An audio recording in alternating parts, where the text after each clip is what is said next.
Thanks for joining us for Season 3 of the Stories Unveiled podcast. Stories Unveiled exists to create a platform for people to share hope through their personal stories of what Jesus is doing in their life. Each episode highlights a different guest just like you and I, wading through this life that can get so messy.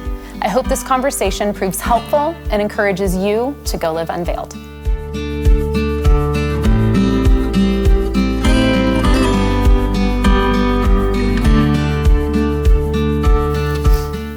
Today, I have Camille Levi in the studio with me. Camille is a wife, mom, professional makeup artist, and realtor. She is one of the friendliest people I know and brightens any room she walks into. I love her heart for truth and her desire for deep relationships. She is one of the easiest people to talk to, which is why I am so excited for this conversation. Camille, thank you so much for being here. Thank you. This is so fun. I'm excited. Feel very honored. Absolutely. Well, we've been friends for a little while, and I just really wanted to have you on the show. You just have so much incredible insight and wisdom, and you're seriously so easy to talk to. So thanks. I feel the same about you. It is so fun. We could probably go on for hours. We'll try not to. Yeah, we'll try to keep this to a short podcast. Yeah, but thanks for having me. Yeah, absolutely. So just kind of start off by telling us a little bit about you and maybe your faith walk. Where'd you grow up and what did life look like? Did you grow up in church? Yeah, so I am from Idaho, born and raised in Idaho, and I was raised Catholic. Okay. We were not just Catholics that go to church on Christmas and Easter, but truly faithful. Mass? Yes. Okay. So I remember growing up and my mom was the head of the Catholic Women's League. Okay. And she was the head of all of these things. We went to CCD on Wednesday nights and we would actually clean the church and we'd go to Mass at 8 a.m. before school. Oh my gosh. Every day? Most days? Yeah, almost most days. If they had it during the week. Oh my gosh. It was a very, very important part of our life. So we were raised just, definitely grew up in the church and with that strong religious background. And I definitely would say looking back, I'm no longer in the Catholic faith, but I do value the fact that my saying the prayer, praying every day was important, and definitely understanding Bible stories. Yeah, there are aspects part of my life. Of that religion that you have taken with you. Absolutely. It's just changed or morphed and totally. Yes, not Catholic anymore. But exactly. But you do still go to church? Yes, we do. We are God just moved us into a very spirit-filled, amazing church in the last couple years, since COVID times, actually. Yeah.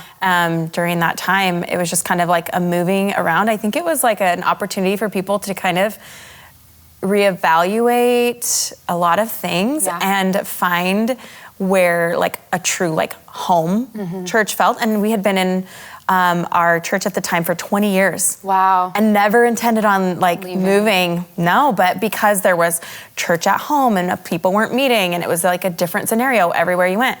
It got to the point where we were okay, we really need to get back into church, corporate worship. Yep. What does this look like for our family? Yeah. What does this look like? I had started homeschooling my kids during that time. Yeah. And so everybody was home. My husband was home working from home. I was working from home. My kids were learning from home. Everybody was home. We were okay, we need to get out of the house. And church was the thing. I was we've got to do this. So we needed to find a place that was open and that the kids could go to their own service. Because sometimes at that point, people were doing church with their kids sitting next to them on a device. And I was I can't do that. They need their own church. I need to get filled.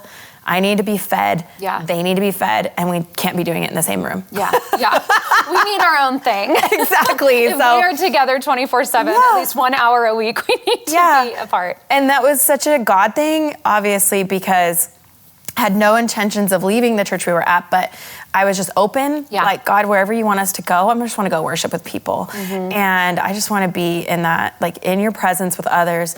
And so we did that, and we just ended up staying at the church we found. And so what was amazing through that was that along that journey, people that I was friends with at the time that were not believers were also kind of like, wow, what's happening in the world? Yeah. And they came to know the Lord through that. And we ended up going to like, getting saved and like going to church together. And so God just like was doing something. God was on the move. As I think that like the one verse that stands out to me so much in just this whole last few years is, as sin abounds, grace abounds much, much more.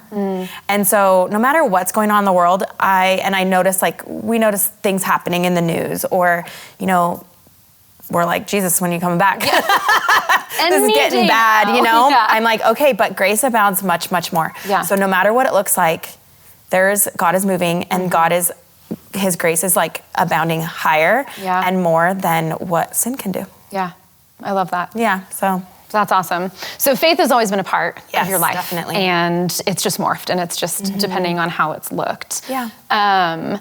So you're married and you have 3 children. Yes, I have 3 boys. You have 3 boys. And as a makeup artist, it's like everyone always asks, like, how is that? How does that you don't have girls to like... You don't get to practice and like share these like skills. So that's why I love my clients and people I get to meet that I can teach and help with makeup, because I do love beauty. But I have boys and they're very athletic and into every sport and music. So they would never be into makeup. I want to. I'm like, can I just play? I won't tell anybody. It's fine. I won't record it. It's fine. None of that. They don't allow me to do that. But I have 3 boys. I've been married for 22 years, almost 23 years. That's amazing. To my husband, Jeremy. And that in itself, obviously, being married for 22 years is like, it doesn't feel that long. Yeah. But then when you think about it, you're like, wow. Like that's quite a long time. It is, yeah. My husband and I will be 19 this summer. So yeah, I mean, it's huge. It is a long time. And I feel like in this day and age, it is like not super common. No. Yeah, so I'm really grateful. To choose and to fight for love, but really, because it's a choice, I feel like every day to decide to be in it and love your spouse, but to choose marriage, to choose the covenant that you made. And yeah, early on, I would say, like, when we were first newly married and we're figuring this out, and my oldest son is married now, and so there's no way, and I already knew this, but I just have to point out, like, there's no way that your oldest son is married. Yes, I had my oldest son when I was 15, so there's a whole story and testimony there of God. He's definitely my little guardian angel, and like, God knew what I needed. Yeah. Just enough to put me back on the right path. And so, also, I'm like, gosh, you don't think about these things when you're going through them, but sometimes you're going through like the hardest thing in your life, which is obviously like one of the hardest things was being a teen mom and being... Yeah, you were in high school. Yeah, I had my son, I was pregnant at 14 and I had my son at 15. Oh my gosh. I graduated high school at 16. Wow. And started college at 17. And so it definitely shook me up in a good way, to where I remember somebody saying like, you know, this isn't about you anymore. And that really like stuck with me. I'm like, okay, I need to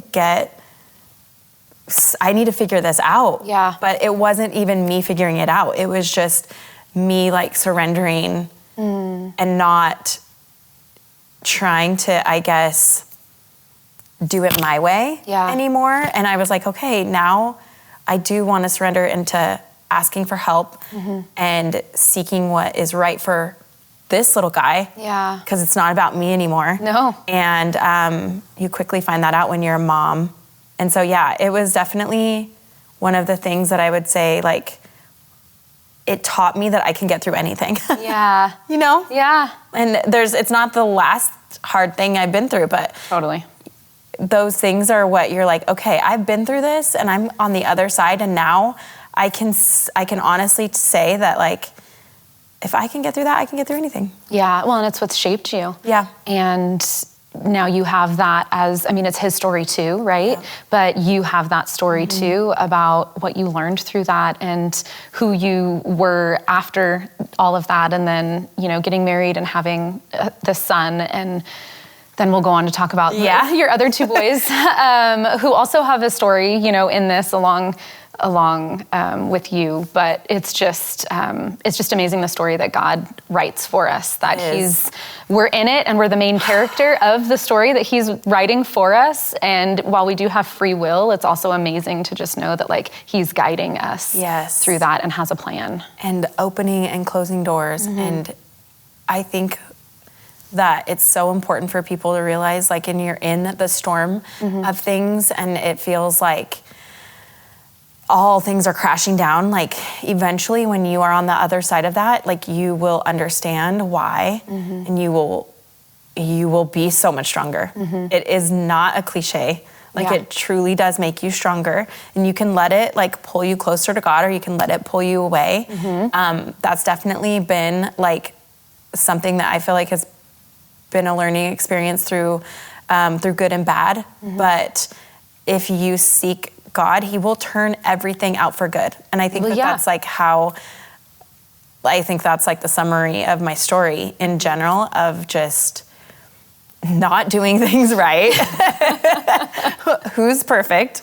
Nobody really. Like, so, I mean, whether it's like your kid going through something, and you're watching them walk through like bad choices, like my mom and dad had to walk with me through that. They never turned their back on me, which it was huge. I remember at that time, my parents, who I owe so much of my like solid faith to, they didn't really listen to anybody else. They truly listened to God, instead of like what the world was telling them. And I would say that was a huge factor in determining how successful I became and like where I'm at today, because there's a lot of people have opinions over like what you should and should not do if you find your kid in a situation where, like me, I was pregnant at a young age, and my parents didn't listen to anyone except for God. They sought the Lord. They sought the Lord, and how would we walk? And that's the thing, is not even how do we handle Camille? What do we do about? It's like, how do we walk alongside our daughter with this? What does this look like? And even though the circumstances are tough right now, and they're having to deal with all of these things that they didn't ask for, they really were like praying for my future. And like, okay, how can we set her up for success now so that later on she and our grandchild are going to be the best that they can be. And so I truly think that was a huge part of it. And sometimes it means like they sacrificed a lot for me, but I'm so grateful. Like without them, I would not be, where I'm at. And God, honestly, through me having my son at such a young age, it really challenged my parents in their marriage. It challenged their faith. So like I was part of their story in them coming to the Lord. That's amazing. So like through that whole process, we all came to the Lord and were born again like around the time that my son was born. That's amazing. And then what a foundation for your son. To have that. So even though it was definitely like hard, like those moments were so rough, and it's exactly what we needed though, to get us to really evaluate what mattered. And our relationship and us seeking like a true relationship with Jesus was like what we all were wanting. We were all wanting just peace. And that's like the only peace we could find was from God at that time. That's amazing. Well, and we're just getting started. I know. There's so much, so many details. I know, so many things. It's a juicy story. Like, Camille, we should have a movie. We could do a series. Camille's life. Oh man, life is so much better than a movie though, because we get to see all real. Yeah, it's all real, and we get to see where God shows up all the time. And the big things, the little things. Okay, so we know you had your son at 15. But you have two other boys. And those boys, you and your husband have together after you guys got married. But in a little bit more of a unique situation as well. Curveball. Your boys are adopted. And they are so beautiful. They are so handsome. But tell me about what led you guys to adopt. So when you have a child at 15, you're like, okay, that's not a problem. And you're thinking. Yeah, clearly. So yeah, you have an unexpected pregnancy. So that's what happened with my daughter. My husband and I, he was not my husband. Yes. We got pregnant before we were married. And then it's like, oh, well, oops. Yeah. We ended up getting married and, the rest is history. But you think, oh, this isn't a problem. Box checked. Right. I can get pregnant. Right. Well, Yeah. obviously, like, you just never know how your life's going to go and like what turns and twists are going to happen. And that's why, like, when I talk to younger married couples and newly married couples who are, excited about their future and they're planning for their family, I'm just like, whatever God has planned for you, just like embrace it, because you just don't know what's around the corner. Yeah. And so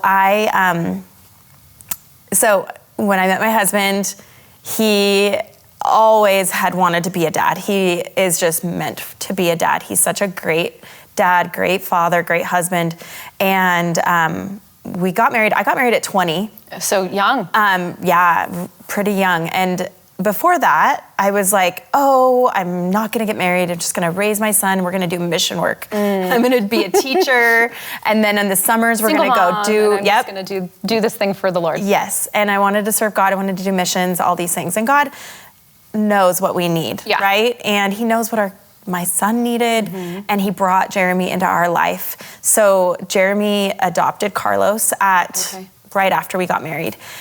We went through kind of a difficult, like, custody situation at that time, although Carlos's biological family had not been involved for quite some time. Okay. They decided to step back in after Jeremy got involved. So that was a whole nother, another tangled thing that we had to work through. But God was so good. In the end, I tell you, we could have episodes. I know. In the end, my husband adopted him, and we ended up having a good relationship with Carlos's biological dad's family, which was the best case scenario. Like, everything works out for good for those who love him. And that is such the verse that I like put on that situation. So Jeremy and I go to start planning to have our own baby. Yeah, building a family. And to be honest, I was actually really hesitant about it. I had Carlos for quite some time, my oldest son, and we took him everywhere with us, and it was just the three of us. And I knew and I felt that, like, tugging of, like, it's time to maybe try to have a baby. But I had just finished college. I had just gone on a missions trip. And I was like, God, do you really want me to do that? I had always had on my heart adoption. Carlos was adopted by Jeremy, and I always felt like I wanted to have my other kids also. Some form of adoption story. Some form of adoption.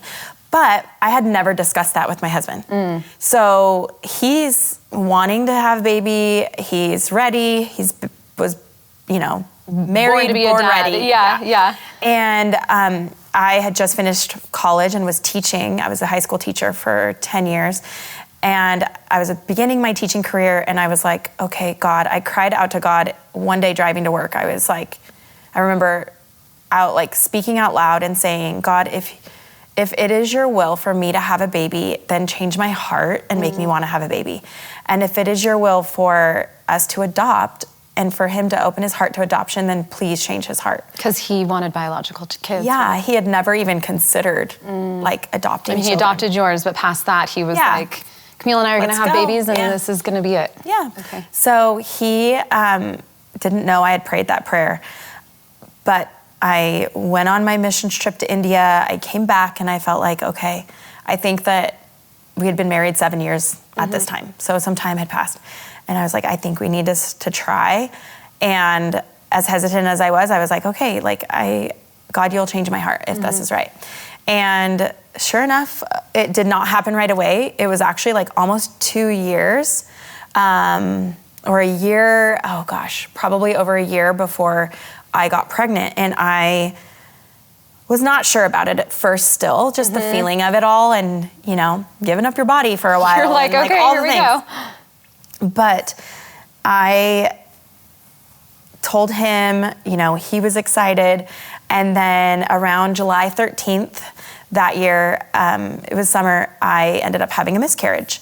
And July 13th is significant in a minute, because I found out that's my best friend's birthday, and it was just an important day in my life, around my birthday. And I was like, wow, like I'm really sad. I'm so sad that I lost this baby. And just, it was just unexpected, because you think at 15 when you have a baby that you're never gonna have an issue with that.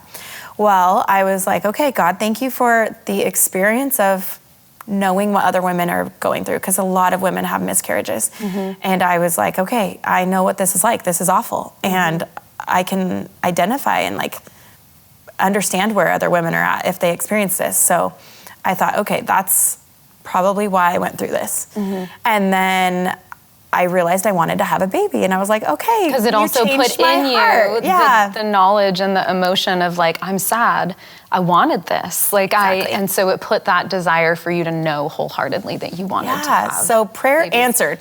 I think, you know? Okay, thank you, God, you answered my prayers. So I was like, I've been through this, like we went to the doctor, like they're like, nothing's wrong. This is very normal. It's very common to have a miscarriage. I think it's like 1 in 4 pregnant women will experience a miscarriage. So I was like, okay, that's, as awful as it is, I am thankful I went through it. And then we get pregnant again, and I think I got about 8 weeks in, and another miscarriage. And so I was like, okay, well, 2 is not uncommon. It is not, and I had not been on birth control or any of that. I actually stopped it right after we got married. So I was like, well, that's can't be the reason, sometimes you're trying to find a reason. And I went to the doctor again. I was like, is there anything we can do to like learn more about my situation and help? And I started doing a lot of research myself on miscarriages, and there isn't a lot out there, or at least at the time there wasn't. And so they were like, no, until you've had 3, we can't really do anything for you. I was like, okay, so I guess we gotta go for it again, and we're gonna try again. So we did, and this time pregnant again, not too long after.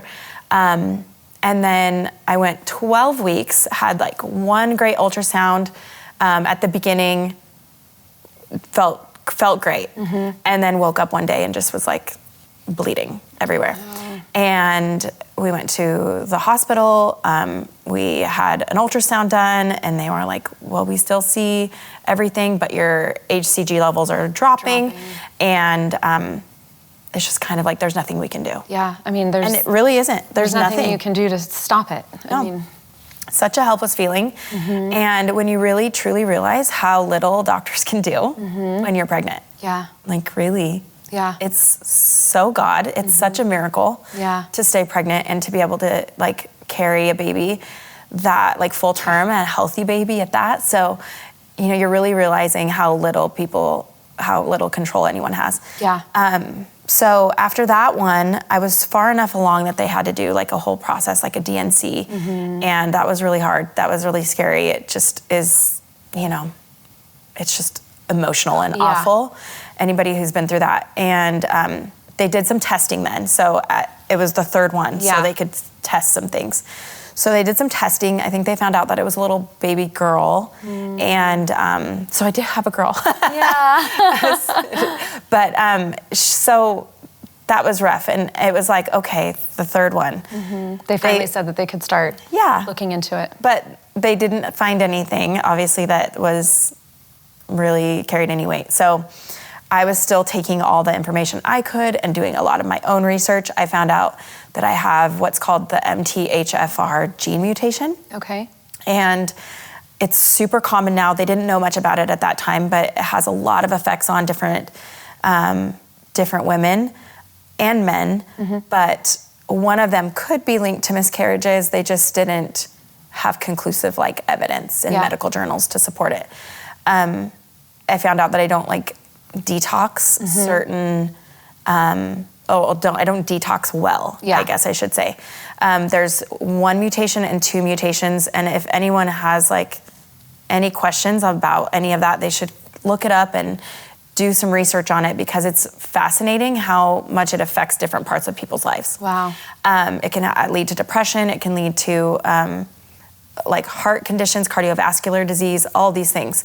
But in essence, like there was no information, so no conclusion in that. So again, we went through, okay, well, we can try this again. So we try again and get pregnant again. And that was the 4th, and lost that baby after a few months, and the 5th. Oh my gosh. And then after the 5th, I was like, I don't know if I can keep doing this. Yeah, I was in a pretty dark place. Yeah. I'm gonna cry. It's okay. I know a lot of people who go through this. Like, yeah. The feelings are so real. Yeah. And you watch everybody, because when you're in that like early 20s and 30s, everybody around you is having a baby. Babies. So it's really hard. It's like flashing a big mirror in your face like every day. And so I counted on my hands, I think that at that time, like 20 people that I had to come in contact with like on a daily, weekly basis that were either pregnant or just had a baby. And it was just like, I was happy for them, but it's just so hard to know why. And just to ask God, like, how can people who don't even have a regard for you or life, some of them are blessed, they're not happy, but they're not even happy they're pregnant, or they're not, they don't want that baby, or whatever, you know, the scenario is. And I've been in that situation, so I get it. But you're just like, why me? And why can't I do this? And what is wrong with me? And you go through the whole range. And I'm supposed to be perfect in your image, you know, created, and why is my body failing me? Exactly. So you go through all those emotions, and anyone who's been through that will know. It's hard. And I kept feeling like, okay, I am not a depressed person. How can I shake this? How can I get out of this dark place? I need to do something for someone else. Like, there are people out there that, and you know, just like pep talk myself. Like, people have it harder than me. I have to shake this off. Like, I cannot do this, but it is rough. And I'd say that was one time that I felt like I understand depression a little bit now, to know that it's real and it's so hard. And I'm sure hormones were involved in my situation. Absolutely. A lot of things. There's no doubt, I'm sure. But, so I was getting ready to go through like the 5th miscarriage. And in this process, we had changed doctors once. And then we went to a fertility doctor. So I was like, okay, maybe they will be able to help me. And maybe they will have a way to protect the baby, because we can get pregnant. And you can get pregnant. And all, like the things that people say when you're going through it is the worst too. Because I'm sure well-meaning, mostly well-meaning. It's so hard. And you're just like, that's not my problem. Like, I can definitely get pregnant. So I also learned not to say things to people that you never know. So I was at the time, you know, going to this fertility doctor, and they have you taking like shots every day, like shots in your stomach. And, you know, you think, okay, at least we're doing something, like something different, because we're doing the same thing and not getting a different result, which is crazy. And I'm like, I don't do that. So now I'm with a doctor that I think is gonna be the answer, right? Well, we do the shots, pregnant again. And I'm just like, God, please don't allow me to get pregnant again if I cannot have this baby. Carry to term. And that was my biggest prayer. And I think my biggest fear in that time was that I would have a full-term pregnancy and then lose the baby, or the baby would be stillborn. That was a thing that I kept, you know, rehearsing too. I was just like, I don't want to think about that, but like, that's my fear. And I go through this new pregnancy. This is my sixth one. Pregnancy. And under the doctor's care, the fertility specialist, and I go in for my first appointment, and they say, like, this has collapsed, like the sac has collapsed. You are still showing signs of being pregnant. your HCG levels are really high still, but you're going to have a miscarriage in the next few weeks. And it was the most devastating news again. And now you were just waiting for it to happen, though. Yeah. And so at that point, gosh, that was probably one of the hardest drives home that my husband and I had. We just cried and drove, and it was just like awful. And I get a phone call on my way home, and it's my mom, and she says, you know, I tell her the news, and I'm just like, this is horrible. And she goes, well, you know, I am so sorry. And she was just crying, and she's like, but your cousin, I had a cousin at the time who was 7 months pregnant, basically full term, like almost 8 months. She just had her doctor's appointment today too, and her baby has no heartbeat. Oh no. And I'm telling you, like, I went from just like the worst place ever to like, oh my gosh, she's experiencing my biggest fear. Yeah. And I had prayed, God, like, if... Don't let that happen to me. Yes. And so I just kept thinking, like, if she has to go through that, I can go through this. And it was just like, got me through such a horrible thing. And I ended up, she told me, she's like, she wants you with her. She knows you've been going through this. And so I went to the hospital. I was with her through the delivery. We held the baby. We did all of those things, knowing that I was going to have a miscarriage again. And wow, like God just showed up in that moment, like in that hospital room.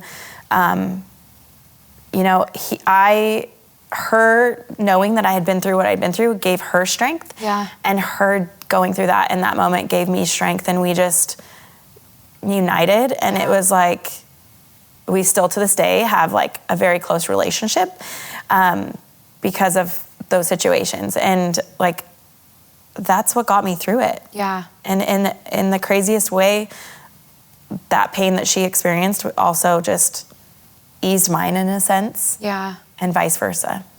And isn't that a part of like sharing our stories? And like being able to be like vulnerable and like say like, this is the hard that I'm going through because somebody else in your life is walking through something similar. Or like you said, how heart-wrenching, but how beautiful that God used two very, very hard, sad, terrible situations, but allowed you guys to come together, and what your trauma and the hard that those situations were allowed you guys to get through it together, though, because absolutely. You saw each other kind of walk through it, and it was like, man, if she can do this, I can do this, and if she can do this, I can do this, and because God is bigger too, right? Yeah, that's why this podcast is so powerful, because our stories, like, we are not alone in them. Right. Someone needs to hear it. Yeah. If we can get through it, they can get through it. You 100%. know. But this was all to get to my boys. Yeah, I know. So, that's okay, because we were going to get there anyway. Yeah. So you had basically 6 miscarriages. 6 miscarriages. At this point, my husband and I were at the end of our options. We were like, what do we do? We're done. Yeah, I said, I can't keep going through this. And you can't put yourself through this. No, and we were dealing with that, and it was around fall. It was like October-ish, and he was going up hunting, and I was staying back, and I just said, we need to go away, pray, fast, pray, just seek God and ask God to show us what we need to do. Yeah. And we were looking at different options at that point, like surrogacy and just anything. Yeah. IVF, like there's so many things now. And he went up to the mountains, and he and I were both praying about what to do. Separately. And he calls me, and he says, I had a dream. And I was like, okay. And he goes, I think we need to adopt. And I was like, oh my gosh. Like, at that point, I had kind of forgotten my prayer about changing his heart. Yeah. And I was like, I thought God had answered the prayer in like changing my heart. And in actuality, it was like he changed both of our hearts. He was working on you both. Yeah. And he's like, I think we need to adopt. And then he got into service as he called me, and he got a voice message from one of our friends who had already adopted. And our friend just said, hey, I don't know why I need to tell you these things, but I want to tell you all the facts about adoption. Give you all the information that I think you would like to know. Tax stuff and just random stuff really that nobody random. talks about adoption, right? So he's like, I just feel like I need to tell you these things. And he left Jeremy a message. He got that message as he called me saying, I had a dream. I believe we're supposed to adopt. And he gets this other message just confirming what is going on. And 9 months later, our son was born. From the time that Jeremy, around the time he called me, it was just about a full-term pregnancy. And so we just know that our son, Raleigh, he came to us, he was meant for us. Mm-hmm. He was conceived for us. Mm-hmm. His birth mom, one of the things that she said when we were matched with her is, both of my boys are Black, they're African-American, and we're not, and we were open to whatever. My husband was like, I have a dream, I think he's gonna be a little Black boy. And I was like, well, you never know. Let's not get ahead of ourselves. Yeah, we're open to anything. Yeah. And at that point, our older son was 15. Mm-hmm. So the son I had in high school was 15. About the age that you wanted a brother. Yeah, exactly. And I was like, well, we're open to whatever. We're just gonna let God choose. But my husband knew, he had a dream of what our son was gonna look like. And we were matched with another baby, and that family changed their mind. So that first child we were matched with, our first baby, it was around Memorial time, or around, I guess, May. And I was like, okay, we were matched with the agency. Then with that, them changing their mind, they put us at the top of the list to find another baby to match with. And at that point, it was the little boy at first that they said. And how it technically works is, at least with this adoption agency, is they tell you about the birth mom and her situation, and they ask you if you want to be a potential adopted parent. Yep, for this baby and this mom. And then, so that they don't have to change their mind when they go back to them if they put their heart on it. So, but the birth moms get to decide what they want for their child. Yeah. So if we don't fit that criteria or scenario, then they don't show us or talk to us about it. Yeah. Well, we were promised the one baby, they changed their mind. We were then asked about another one, a little girl in Tennessee. So I was like, okay, yeah, boy, we're open, girl, whatever. Yeah, we're just one thing after another. You never know what's gonna happen. It's unpredictable. Mm-hmm. And then my son was like, no, I want a brother. Mm-hmm. And I was like, well, you don't get to choose. Just like you don't get to choose biologically, we don't really get to choose this way. You pray about it and ask God to just pray about it. And so he says, okay, well, I did. And I was like, okay, well, we'll see what happens. So the next day, we think we're getting a little girl now, and they call us back and they say, well, actually, you didn't know about this birth mom. We went totally outside the box with this situation because you did not match what she wanted. She wanted a Black family. Mm-hmm. And we just had a feeling that she needed to see your profile anyway. Mm-hmm. So we sent it to her. We told her, they don't know about you, but we just want you to see them. And she looked at our profile and she just said, I know that it doesn't matter what your skin color is. You are his mom and you are his dad. And we got to, she picked us. So they call me back and they're like, we have another little baby. And I was like, can I have both? Can I have twins, a boy and a girl? And they're like, no, we can't do that. So I was like, You're okay. I'll just take all the babies. Yeah, so I was like, wow, okay. And they said, well, she's picked you, but she knows you haven't picked her. So if you have your heart set on the little girl and you want to go ahead and go with that, that's fine. And I was like, does the little girl's mom know about us? And they said no. Mm. And I was like, well, then we want to go with... Who wants us? Yeah, we want to go with her. And that was Raleigh's birth mom. Mm. And we got on the phone, we had a call for 2 hours, and she just poured her heart out. She shared everything with me and about her scenario. And she's literally the most brave woman ever. I love my boy's birth mom. And she said I reminded her of her Puerto Rican best friend as she grew up in Chicago. And yeah, we were matched at that point. So yeah, we got our first baby boy on July 13th, the day that I had miscarried my first pregnancy. Yeah. He was born July 13th. Wow. Ugh, it's just like full circle. Yeah, all the things connect. And this is over 2 years later. Yeah. After going through 6 miscarriages, over 2 years, all of those things. And just to get to our little boy. Yeah. And he's amazing. He's 12, almost 13 now. Mm-hmm. He's 5'10". Yeah. And 170 pounds. I know. He's huge. Wait.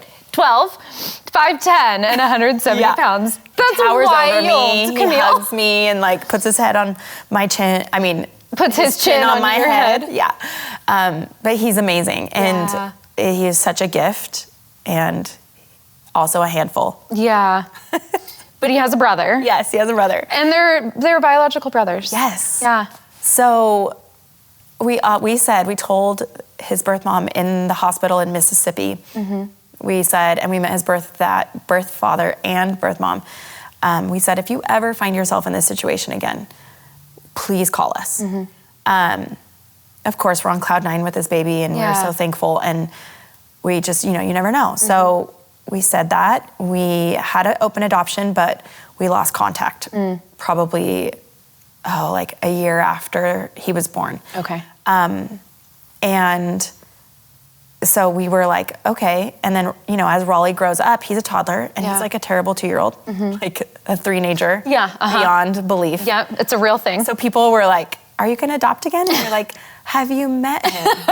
He's like several kids in one. He's just very, very strong. Yeah. Very loud and like full of energy and wild boy and very spoiled. Like he was just like our little, baby guy that we prayed for so long. And so we're like, well, we don't know. Plus adoption's expensive. Yeah. There's a lot that goes into it. Mm-hmm. And so we didn't start that process again. We were just kind of like waiting and praying and kind of not thinking about it. Yeah, just anymore. not actively like, the Lord gave you a baby. Yeah. And so you were just living in that moment. And at that point, I had a lot of goals. I'm very goal-oriented. And I like career. set these big, audacious goals for myself. And I was like teaching and running for Mrs. Idaho and doing all of these things and starting to do hair and makeup and running that business with my business partner. And so I just did not have a baby on my radar. So I was like, I don't think it's going to happen. Survival mode. Yeah. Like a lot of parents are at that age. Things have changed. Yes. So we're probably not going to have any other kids. So I gave away everything for a baby. That's the first mistake. Yep. First mistake. Yep. Gave everything away. Second thing, I sent my husband an email saying, this is what the next 6 months is going to look like. So God, like you make your plans. And God will go ahead and God establishes your steps. Like, for real. Like go ahead and make your plans, but God's going to actually show you what happens. Yeah, exactly. So this is kind of what happened. Then I send that email. I kid you not, like a few weeks later, I'm teaching high school and I get a phone call from our adoption agency and I'm sitting in the classroom. I go out to the hallway and I was like, what is happening? Answer it. Yeah. I'm like, what is going on? So they're like, are you sitting down? I was like, no, I'm in the hallway. I need to, I can't sit down. They said, well, Raleigh's birth mom is pregnant and she wants to know if you want to adopt another baby. And I was like, to be completely honest, like this is real. I was not excited. I was not happy. I was freaking out because I had given away everything for a baby. I had all these plans for my future, my business, like all of these things were happening. And I had just signed up to run a marathon. Like it was like I had planned out my whole year. You'll never do that again. I had not been saving up. I had, there was all these things that are flashing through my mind, like this is not happening. But at the same time, like, oh my gosh, like we told her, if you ever get in this situation again, like we want that baby. But it was almost a feeling of like my first pregnancy of like unplanned. Yeah. The scared of like, what do I do? What do I do? Yeah, like this was not my plans. Like I don't know what to do with this. And I tell my husband and he is so excited. And he is not scared at all. And I'm freaking out. And he was like, just, oh my gosh, this is amazing. And we prayed, and I prayed with my friends, and they were like, we are here with you. Like, we're with you. We've got this. You can do everything. My husband had to sit me down, and he's like, you can still do all those things. Yeah. All of these things are going to be okay. This is how God wants us to put our family together. This is how we're getting our boys. And it was like, whoa. So I'm like asking, like, when is she due? Thinking we have a few months. In 8 weeks. Like, how are we going to afford this? And again, it's like what God wants, he will make a way for. Yeah. Like, we prayed, and it was like at that point, I was like, thank you, God. Like, you know what is going to happen and what we need, and you'll provide for it. And he did. Like, out of the woodwork, people came, they helped us, they gave us baby things. Like, and he was born in 6 weeks. So oh my gosh. I had from phone call to a brand new baby in my arms. It was 6 weeks. Like, the money came in. Wow. It's just. God provided. Yeah. He used people in your life and your community to make it happen. And it's like, it's surreal, because when you think back and like how those things all work out, it's literally not anything that I could have ever planned. Yeah. And he is the exact opposite of his brother in true sibling fashion. Yep. I have opposites as well. Yep. So one is really serious and very logical and like black and white, and the other one's a goofball and like balances him out perfectly. And they're full brothers. Yeah. And we got to reconnect with their birth mom for his birth. I got to, for that birth, we got to drive down to Utah for it. I was with her in the delivery room. I got to cut his umbilical cord and be with her the entire time, reconnect, hear about the previous 3 years. Life, and understand like what was happening at that point. And they have each other. Like, what a gift that they can like understand exactly what each other's lives look like, and like know that it was like something they share with someone else. So they're amazing. That's amazing. And that talented. Was, and he's 9. 9, yeah. He's 9. Yeah, he just turned 9. Yeah. That's incredible. So many unexpected things. Yeah. But God's used it all. All of it. Yeah. And nobody's life is like what we think it's going to be. And I think that is the beauty of like allowing God to like steer you, correct you, guide you, and just provide for you. Yeah. Because it's really in those moments where you're like, this is not my plan. But your plans are better than my plans. Yeah. And it truly is. Like, we can't imagine our life and all the pain and all the sadness of the miscarriages that I thought I was never gonna shake. It all goes away. Yeah. And I love my oldest son, who I gave birth to, just as much as I love these 2 little boys. Like, there's no difference. Like, the adoption versus the biological child, like, there is absolutely no difference in the amount of affection, love, and feelings like that we have for them. Yeah. And God gave them the same. All to you. Yeah. In different ways. How he goes about doing that is up to him. Yes.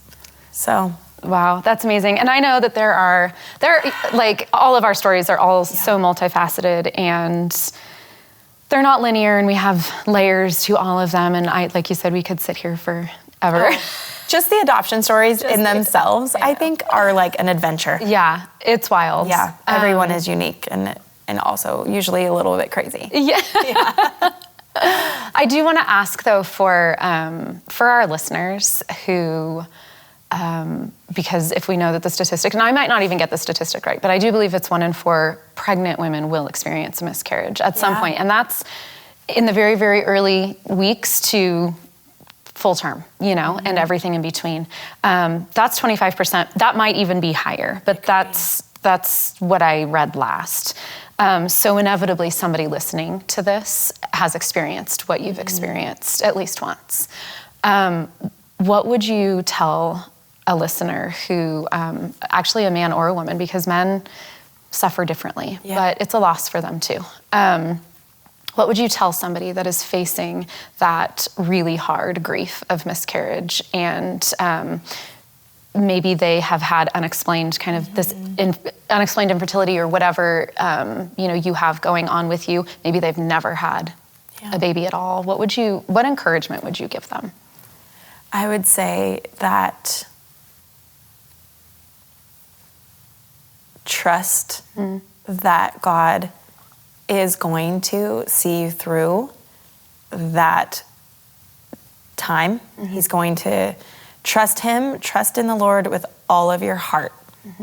And we don't understand it. Like, you can't lean on your own understanding, but we live in a fallen world. Yeah.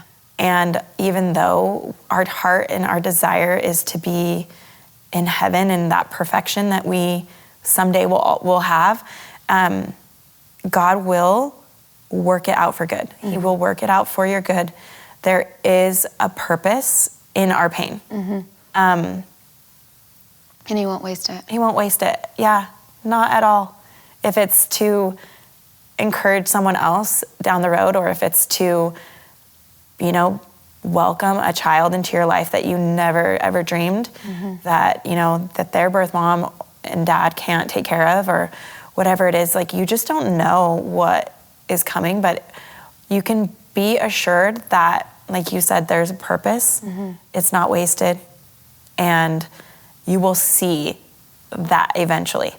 Like, you will see the fruit of it, and you will see the blessing of it, and to just not give up, and trust and hold fast to that God is good even in the hard times. I think I've never blamed God for anything. Yeah. But I want to make sure that people know that God loves them. And this isn't the way that it was designed. His plan and purpose for us was not to experience these things. Right. But that one day we will have that perfection, and that we'll meet him, and it'll all be made right. But even in that, we can still have things come together for good here. Yeah. Thank you so much, Camille. Yeah, thank you. We could talk forever. Maybe we'll have another episode one day. Yeah, I would love that. Thank you. Thank you so much for joining us for today's conversation on the Stories Unveiled podcast. We would love it if you would leave us a rating or a review. If you would like to learn more about Stories Unveiled and our events, go to storiesunveiledconference.com or follow us on Facebook or Instagram at storiesunveiled_. The Stories Unveiled podcast is created in partnership with KTSY and Barefoot Media Ministries. For more encouragement and other podcasts, visit ktsy.org. Have an incredible day, and go live unveiled.